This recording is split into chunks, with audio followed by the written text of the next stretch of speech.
इस बार का सवाल बहुत दिलचस्प है कि किरदार और साख में क्या फ़र्क है।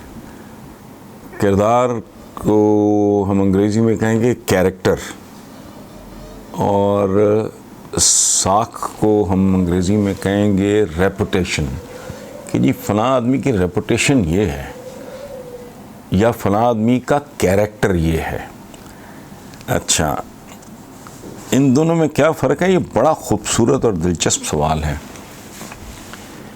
बुनियादी बात ये है, बल्कि सच्ची बात ये है कि पहली और आखिरी बात ये है कि जब बंदे ने अपने खालिक के हुजूर पेश होना है, जब अपने रब के हुजूर पेश होना है, तो वहाँ साख नहीं कैरेक्टर काम आएगा। क्योंकि ये भी हो सकता है कि मैं अपनी मिसाल देता हूँ, मैं किसी की बात नहीं करता, कि मेरा किरदार तो अच्छा ना हो, मेरी साख बहुत अच्छी हो। ये देयर आर कंपनीज जैसे होती हैं ना कि प्रोडक्ट्स को लॉन्च करना है, इसी तरह पर्सनैलिटीज़ को भी लॉन्च करते हैं। तो जिन लोगों तक एक्सेस नहीं होती लोगों की, वो थ्रू मीडिया और इधर उधर से सुन के उनके बारे में एक इमेज बना लेते हैं। So there is every possibility के किरदार तो मेरा काबिल सताइश नहीं है, लेकिन साख मेरी बहुत अच्छी है।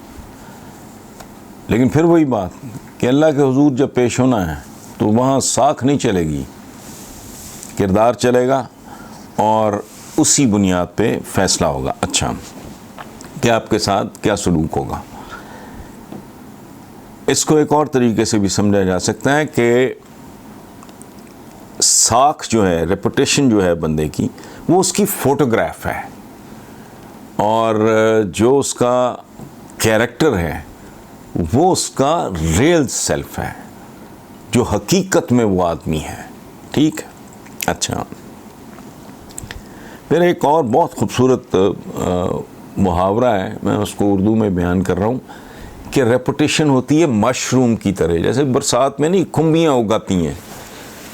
अच्छा, लेकिन किरदार ओक ट्री की तरह, जैसे शाह बलूत कहते हैं या उर्दू में मुझे याद नहीं, लेकिन वो 100 साल के बाद वो मैच्योर होता है। मुझे उस बड़ी है, पीपल कह लें आप, बरगद कह लें, बरगद का दरख्त अपनी पीक पे, जिसको हम पंजाबी में बोड़ कहते हैं। तो इसका मतलब है कि साख इन्फीरियर, किरदार सुपीरियर है। अच्छा, हर इंसान को नॉर्मली 3 नाम मिलते हैं। एक वो जो उसका ख़ानदानी नाम होता है, दूसरा वो नाम जो वालिदैन देते हैं। हर माँ बाप की ख्वाहिश होती है कि खूबसूरत से खूबसूरत नाम दिया जाए, सो दूसरा वो।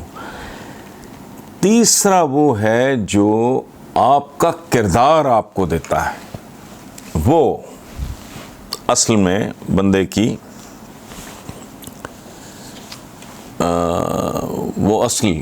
वही असल तारुफ होता है। बनी नौ इंसान की तारीख़ में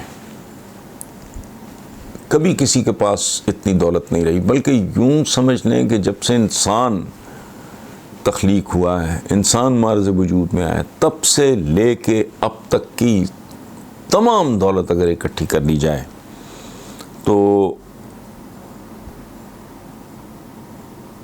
कोई शख्स अपना माजी नहीं ख़रीद सकता। कहते हैं कि past is something which even nature cannot change. ठीक है।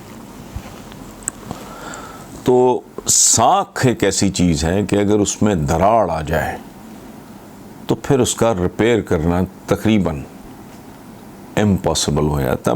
बुनियादी तौर पे पेरेंट्स को भी ये कोशिश करनी चाहिए, इंडिविजुअल्स को भी यही कोशिश करनी चाहिए कि तवज्जो दोनों तरफ हो। यानी ये इससे ज़्यादा अनफॉर्चुनेट बात क्या हो सकती है कि मैं बंदा तो ठीक हूँ, शोहरत मेरी ख़राब हो जाए, ये मिस हैंडलिंग होगी ना जी। तो इसलिए फोकस तो बुनियादी तौर पे तो किरदार पे होना चाहिए, कैरेक्टर पे कंसंट्रेट करें, लेकिन साख भी आपकी।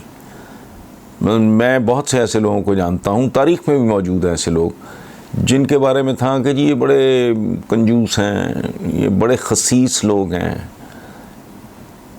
दूसरी तरफ उनकी प्राइवेट ज़िंदगियाँ, मिसालें मैं दे सकता हूँ, इस तरह की थी कि वो आदमी जो पाई पाई का हिसाब करता है, वो छुप के लोगों की मदद किया करते थे।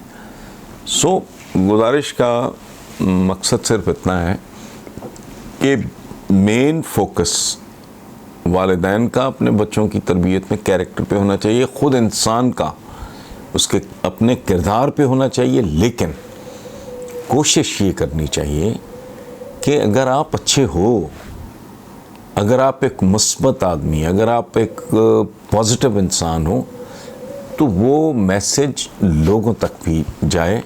चूँकि इसी तरह ना दिए से दिया, चिराग से चिराग रोशन होता है, इंस्पिरेशन मिलती है। ज़िंदगी में बहुत से लोग हैं जिनको देखने के बाद उन जैसा बनने को दिल करता है। चूँकि उनके पास कैरेक्टर ही नहीं होता, उनके पास रेपुटेशन भी होती है।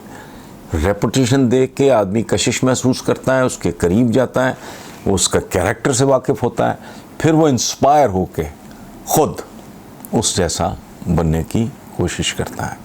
सो दोनों चीज़ें इंपॉर्टेंट हैं, लेकिन बुनियादी बात कैरेक्टर है।